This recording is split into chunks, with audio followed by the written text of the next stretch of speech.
அத்தியாயம் 11. காலை 11 மணி. போலீஸ் கமிஷனரின் அலுவலகம். இன் கேமரா செல் எனப்படும் அறைக்குள் கமிஷனர் சடகோபனுக்கு முன்பாக விவேக்கும் விஷ்ணுவும் இரு நேர்கோடுகளாய் நிமிர்ந்து உட்கார்ந்திருந்தனர். விஷ்ணுவின் முன்னேற்றியில் ஒரு பிளாஸ்டரியும் இடது மணிக்கட்டில் ஒரு பேண்டேஜும் தெரிந்தது. அவனிடம் கமிஷனர் சிறு சிறு கேள்விகளாய் கேட்டுக்கொண்டிருந்தார். சரக்கு சாமலா என்கிற அந்த பெண் திடீர்னு உங்க மேல அப்படி ஒரு தாக்குதலை நடத்துவான்னு நீங்க எதிர்பார்க்கலையா? ஒரு பர்சன் கூட எதிர்பார்க்கல சார். அந்த ஷாமலா ஒரு கிராமத்து பொண்ணு மாதிரியான தோற்றத்தில் இருந்ததா சொன்னீங்க. ஆமா சார். ஒரு கிராமத்து பொண்ணுக்கு போலீஸ் அதிகாரி ஒருத்தரை தாக்கக்கூடிய அளவுக்கு துணிச்சலும் பலமும் எப்படி வந்திருக்க முடியும் சார்? அந்த பொண்ணு ஷியாமலா நிச்சயமா ஒரு கிராமத்து பெண்ணாய் இருக்க வாய்ப்பே இல்லை. காரணம், அவ என்னை எட்டி உதைச்ச உதையில் பயிற்சி பெற்ற நேர்த்தி இருந்தது. நின்ன இடத்திலிருந்து அவ அறவட்டமா சுழன்று மின்னல் வேகத்துல என்ன தாக்குனது ரொம்ப பிரமிப்பா இருந்தது. எகிரி போய் விழுந்த என்னால ஒரு 5 நிமிஷத்துக்கு என்னோட உடம்ப கூட அசைக்க முடியல சார். அது அவ ஏதோ ஒரு வர்மக்கலை யூஸ் பண்ணிருக்கணும் சார். நான் 5 நிமிஷம் அசைவில்லாம கீழே விழுந்து கிடந்த தருணத்தை பயன்படுத்திட்டு அவ தப்பிச்சு போயிட்டா சார். கமிஷனரின் பார்வை இப்போது விவேக்கின் மேல் நிலைத்தது.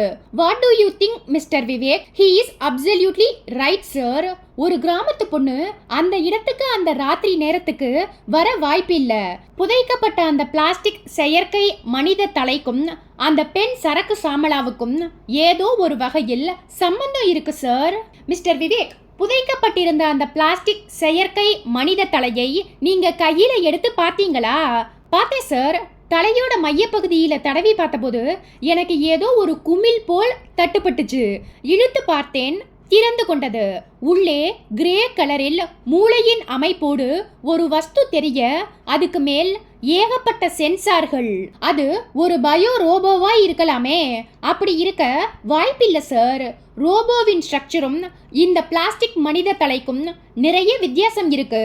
ஃபாரன்சிக் டெக்னிக்கல் ஸ்காலர் குமரன் வந்து அந்த மனித தலையை ஆய்வு பண்ணி இன்னைக்கு மத்தியானம் 12 மணிக்குள்ள ரிப்போர்ட் தரதா சொல்லியிருக்கார். அந்த ரிப்போர்ட் கைக்கு வந்தப்புறம் தான் அந்த தலை அங்கே புதைக்கப்பட்டதற்கான காரணம் நமக்கு தெரிய வரும். ரிப்போர்ட் தயாரானதும் அவரே இங்க வரதா சொல்லி இருக்கார் சார். விவேக் பேச பேச மேஜையின் மேல் இருந்து இன்டர்காம் போன் மெலிதாய் உருமியது. ரிசீவரை எடுத்து காதுக்கு ஒற்றினார் கமிஷனர். மறுமுனையில் டெப்டி கமிஷனர் செங்குட்டுவன் பேசினார். Good morning sir. நீங்க ஃப்ரீயா இருந்தா ஒரு 10 நிமிஷம் உங்ககிட்ட பேசணும் சார். வாங்க, நானே உங்களை கான்டாக்ட் பண்ணலாம்னு இருந்தேன். Both mister Vivek and Vishnu are here. Come, let us have a talk. I am coming sir, please. Commissioner Sadagopan ரிசீவரை வைத்துவிட்டு விவேக்கை ஏறிட்டார். வேற ஒரு கேஸ் விஷயமா டெப்டி கமிஷனர் செங்குட்டுவனிடம் சில விவரங்கள் கேட்டிருந்தேன். அதை பத்தி பேசுறதுக்காக இப்ப வந்துட்டு இருக்காரு. பேசிட்டு ஒரு 10 நிமிஷத்துல கிளம்பி போயிடுவார். Then we will discuss. No problem sir. If you don't mind, நானும் விஷ்ணுவும் பக்கத்துல இருக்கிற செல்லில் வெயிட் பண்றோம். Not necessary mister Vivek. அவர் டிஸ்கஸ் பண்ண போற கேஸ் வெளிப்படையான ஒண்ணுதான். நீங்களும் விஷ்ணுவும் அவர் என்கிட்ட பேசும்போது இதே அறையில் இருக்கலாம். கமிஷனர் சொல்லிக் கொண்டிருக்கும் போதே அறையின் கதவை தள்ளிக்கொண்டு 6 அடி 2 அங்குல உயரத்தில் அந்த செங்குட்டுவன் கையில் ஒரு ஃபைலோடு உள்ளே வந்தார். கமிஷனருக்கு ஒரு சல்யூட்டை வைத்துவிட்டு தளர்ந்தார். ப்ளீஸ். கமிஷனர் காட்டிய இருக்கையில் உட்கார்ந்தபடி விவேக்கையும் விஷ்ணுவையும் பார்த்து ஸ்நேகமாய் புன்னகைத்தார் Senguttuvan. How are you sir? Fine. 10 நிமிஷம் கிளம்பிடுவேன் என்று சொன்ன செங்குட்டுவன் கமிஷனரிடம் திரும்பி தன் கையில் வைத்திருந்த ஃபைலை அவரிடம் நீட்டினார். Sir, this is a first report. ஃபைலை சடகோபன் வாங்கி அதில் கோர்க்கப்பட்டிருந்த தாள்களை மெல்ல புரட்டிக்கொண்டே கேட்டார். ரிப்போர்ட்டை ப்ரிப்பேர் பண்ணினது யாரு? Inspector Marthandam sir. ரிப்போர்ட்டை நீங்க முழுமையா படிச்சு பார்த்தீங்களா? Any useful clue? எதுவும் இல்ல சார். ராஜபாண்டியனுக்கு பிரெயின் டெத் ஏற்பட்ட போது ஸ்பெஷல் ட்ரீட்மெண்ட் கொடுத்த டாக்டர் ருத்ரபதியை பார்க்க இன்ஸ்பெக்டர் மார்த்தாண்டம் போயிருக்கார். மும்பை பயோலாபில் இருந்து வந்த உள்ளுறுப்பு ரசாயன பரிசோதனை ரிப்போர்ட்டையும் காட்டியிருக்கார். டாக்டர் ருத்ரபதி அந்த ரிப்போர்ட்டை பார்த்துட்டு ராஜபாண்டியன் கொலை செய்யப்பட்டிருக்க வாய்ப்பில்லை. ஏனென்றால் நானும் டாக்டர் வெற்றிவேலும் ராஜபாண்டியனுக்கு பக்கத்துல இருந்து அனைத்து வகையான நவீன மெடிக்கல் ட்ரீட்மெண்ட்டையும் கொடுத்தோம். ஆனாலும் பலனின்றி அவரோட மூளை சிறிது சிறிதாய் செயலிழந்து மரணத்தை நோக்கி பயணிச்சத கண்கூடா பார்த்தோம் அப்படின்னு சொல்லி இருக்கார். அப்படி என்றால் மும்பையிலிருந்து வந்த பயோலாப் ரிப்போர்ட்டில் ராஜபாண்டியன் உயிர் பிழைத்திருக்க வேண்டியவர் மூளைச்சாவுக்கு அவருடைய தலைக்காயம் காரணமல்ல, அவருடைய உடம்புக்குள் செலுத்தப்பட்ட ஒரு அபாயகரமான வைரஸ். அதன் பெயர் கிளாஸ்டோரியம் பொட்டலினம். அந்த வைரஸ் தான் உடம்புக்குள் பழகி பெருகி மூளைக்குள் சென்று நியூரான்களை அழித்து மரணத்தை ஏற்படுத்தி இருக்கிறது என்று சொல்லப்பட்டிருப்பது பொய்யா? அது எப்படி சார் பொய்யாய் இருக்க முடியும்? செங்குட்டுவன் கேட்ட கேள்விக்கு சடகோபன் பதில் சொல்ல முயன்ற வினாடி எக்ஸ்கியூஸ் மீ சார் என்றான் விவேக். விவேக்கை ஏறிட்டார் கமிஷனர். எஸ், நான் அந்த மும்பை பயோலாப் ரிப்போர்ட்டை படிச்சு பார்க்க அனுமதி கிடைக்குமா sir? Why not? Sure, take a view. Commissioner நீட்டிய ஃபைலை வாங்கி கொண்ட விவேக் அதை பிரித்து முதல் தாளாய் கோர்க்கப்பட்டிருந்த லேப் ரிப்போர்ட்டின் மேல் தன் பார்வையை பதித்தான். டாக்டர் ருத்ரபதி உடம்பின் சகல பாகங்களிலும் அதிர்ந்து போனவராய் சுபத்ராவை ஏறிட்டார். சுபத்ரா, நீ என்ன சொல்ற? பிரெயின் டெத் ஸ்டேஜுக்கு போயிட்ட நாகஜோதிக்கு இத்தனை நாளும் நீங்க கொடுத்துட்டு வந்த ட்ரீட்மெண்ட்டுக்கு பலன் கிடைச்சிருக்கு டாக்டர். நாகஜோதி கண்ணை திறந்து பார்த்தா. நான் அந்த சமயத்துல அவளுக்கு ஒரு லைஃப் சப்போர்ட்டிவ் மருந்தை ப்ரிப்பேர் பண்ணிட்டு இருந்தேன். கண்ணை திறந்து பார்த்த நாகஜோதி தன்னோட வலது கையை மெல்ல உயர்த்தி என்ன பக்கத்துல வரும்படி சைகை காட்டினா. நானும் அவளுக்கு பக்கத்துல போய் குனிஞ்சேன். அவ ஏதோ பேச முயற்சி பண்ணினா, ஆனா முடியல. இந்த விஷயத்தை உங்களுக்கு உடனடியா தெரியப்படுத்த நினைச்சேன். ஆனா இன்ஸ்பெக்டரோடு நீங்க பேசிட்டு இருந்ததால அந்த எண்ணத்தை என்னால செயல்படுத்த முடியல. அதனால நீங்க ஏற்கனவே சொல்லி இருந்த ஒரு இன்ஸ்ட்ரக்ஷனை ஃபாலோ பண்ணிட்டேன். என்ன இன்ஸ்ட்ரக்ஷன்? நடந்து கொண்டே கேட்டார் ருத்ரபதி. நாகஜோதிக்கு ஏற்பட்டிருக்கிற டெவலப்மெண்ட்டை இம்ப்ரூவ் பண்றதுக்காக டிரான்ஸ்கிரேனியல் மேக்னெட்டிக் ஸ்டிமுலேஷன் ட்ரீட்மெண்ட்டை கொடுக்க நினைச்சேன். அதுக்கான neuro navigator instrument blood samples இருந்த லேப்ல இருந்ததால நான் லேபுக்கும் போனேன். லேபை நான் திறந்ததுமே அந்த பூனையை தான் முதல்ல பார்த்தேன். பிளட் சாம்பிள் பாட்டில்களை கீழே தள்ளி ரத்தத்தை அது நக்கிட்டு இருந்ததை பார்த்ததும் என்னையும் அறியாம பயத்துல அலறிட்டேன். சாரி டாக்டர், நான் நிலைமையை உணர்ந்து செயல்பட்டு இருக்கணும்.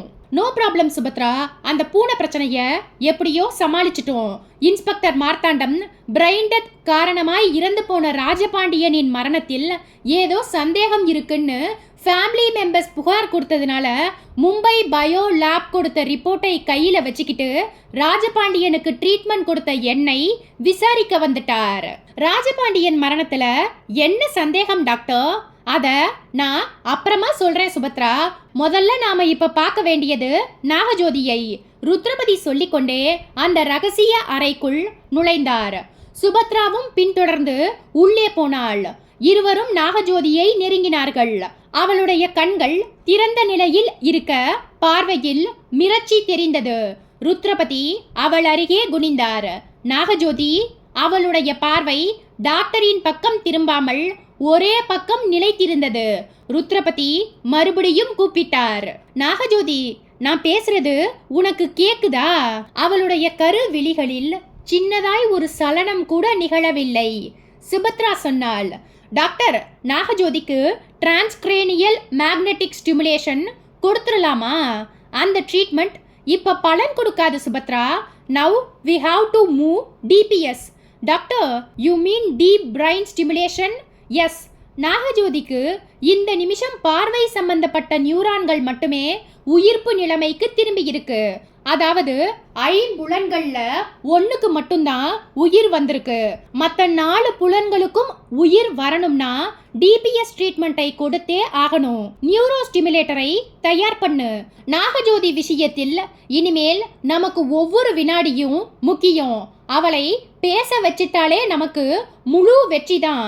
ருத்ரபதி சொல்லிக் கொண்டிருக்கும் போதே அவருடைய செல்போன் வைப்ரேஷனில் ஒளிர்ந்தது. எரிச்சலானார். சுபத்ரா, இந்த போன் கால் அநேகமா வெற்றியோடதா தான் இருக்கும். போனை நீயே அட்டன் பண்ணு. என்ன கேட்டாருன்னா லேபுக்குள்ள நான் ஒரு முக்கியமான வேலையாய் இருக்கேன்னு சொல்லிடு. எஸ் டாக்டர் என்று சொல்லி செல்போனை எடுத்து டிஸ்பிளேயில் பார்த்த சுபத்ரா முகம் மாறினாள். டாக்டர், என்ன?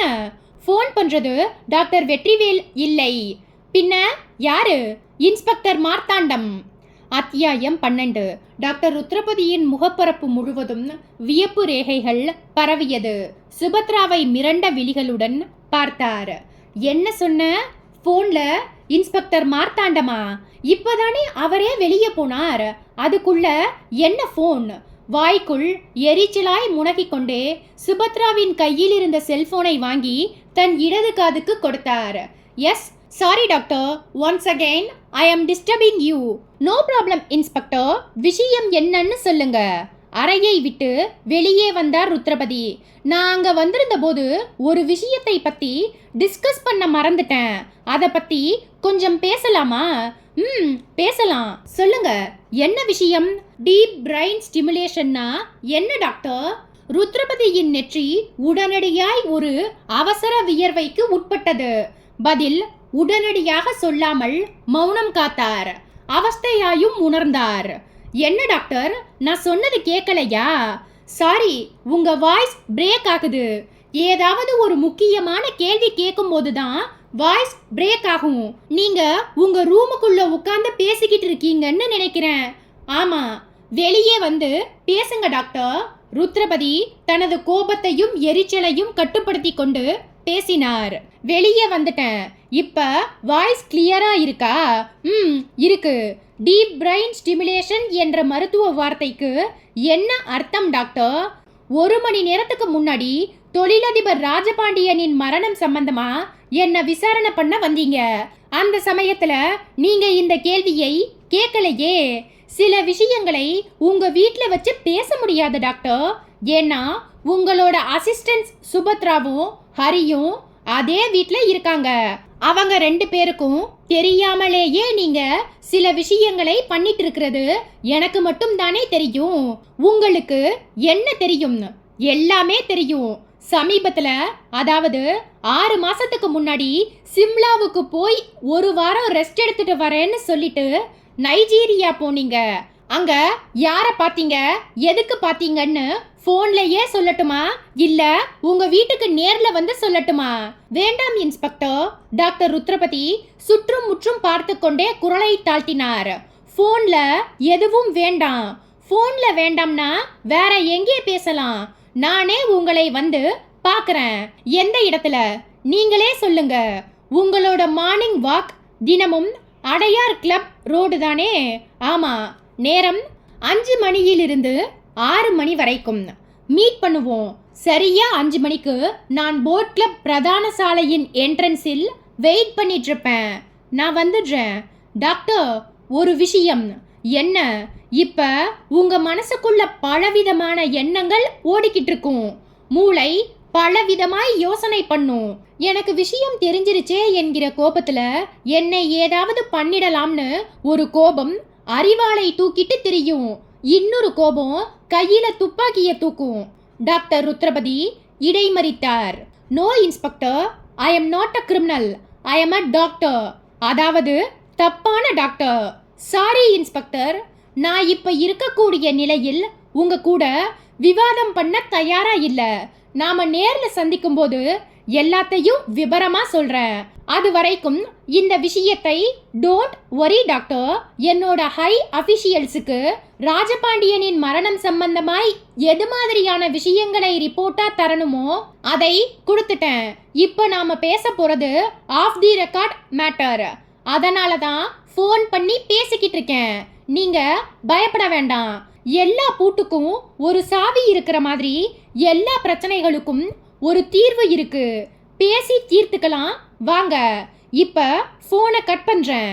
மறுமுனையில் இன்ஸ்பெக்டர் மார்த்தாண்டம் இணைப்பை துண்டித்துவிட டாக்டர் ருத்ரபதி வியர்த்த முகத்தை கர்ச்சீஃபால் ஒற்றியபடி நாகஜோதி இருந்த அறையை நோக்கி போனார். சுபத்ரா நாகஜோதிக்கு ஒரு ட்ரிப்ஸ் இன்ஜெக்ஷன் போடும் முயற்சியில் இருந்தாள். சுபத்ரா அவள் நிமிர்ந்தாள்.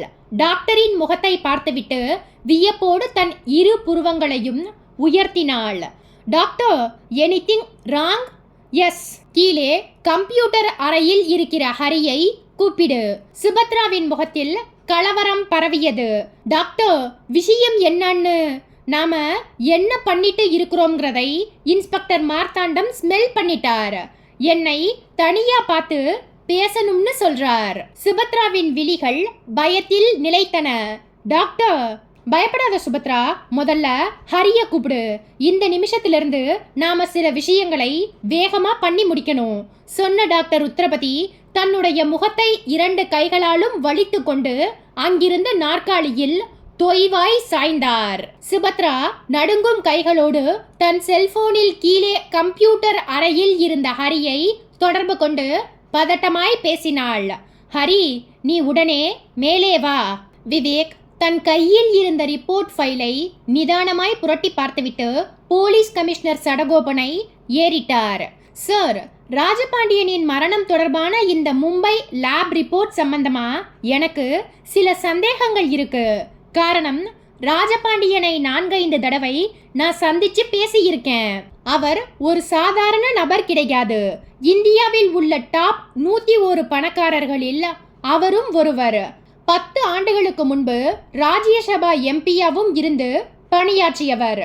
போன வருஷம் அவர் மேல அமலாக்க பிரிவு போலீசார் ஒரு ஊழல் வழக்கு சம்பந்தமா விசாரிக்க போன போது அமலாக்க பிரிவு தலைவர் குணசீலனோட நானும் போனேன். கமிஷனர் சடகோபன் கண்களில் வியப்பை காட்டி இஸ் இட் என்றார்.